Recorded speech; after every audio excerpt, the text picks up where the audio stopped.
વડાલીમાં દારૂ જુગારના અડ્ડા ચાલે છે।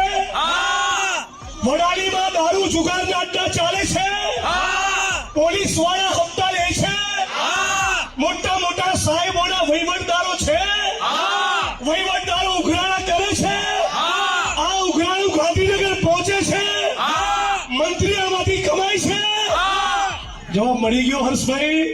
આવું આખા ગુજરાતમાં થવાનું છે। તમને છોડવાના નથી। અને સાંભળો, તમને કોઈ બી ટણી કરે ને ટણી, તમને કહેજો હો, કોંગ્રેસ પાર્ટીનો સિપાહી તમારી વચ્ચે આવીને ઉભો રહેશે। અને બીજું, તમારા મોઢેથી એકવાર નીકળી ગયું ને કાઈને ઉભો રહીશ એટલે બાપના બોલી આવું। ટેન્શન કોઈ નથી લેવાનું નહીં।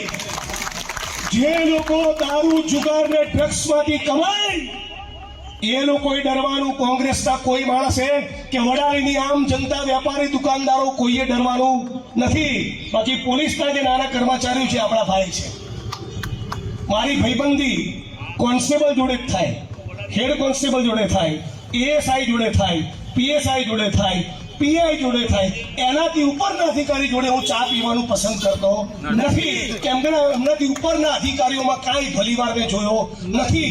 ઇન્ક્લુડિંગ દલિત સમાજના અધિકારીઓમાં પણ મેં ભલીવાર જોયો નથી। એટલે આઈએએસ આઈપીએસ ઓફિસરો, ભારતીય જનતા પાર્ટીના નેતાઓ અને અદાણી અંબાણી જેવા ઉદ્યોગપતિઓ આ બધા ભેગા મળી વડાલી, સાબરકાંઠા, ગુજરાત અને ભારત ભૂમિને લૂંટી રહ્યા છે। જ્યાં ભારત ભૂમિને લૂંટી રહ્યા છે, ડ્રગ્સમાંથી કમાઈ રહ્યા છે, ગુજરાતની બેન દીકરીઓને વિધવા કરી રહ્યા છે, એ ગુજરાત અને ભારત ભૂમિના ગદ્દારો છે। આ ગદ્દારોનો જવાબ આપો। જય ભીમ, જય ભારત, જય સંવિધાન, જય કોંગ્રેસ। ઘરની વીજળી સ્વયં બનાવવા આજે સે સોલારનો સંપર્ક કરો।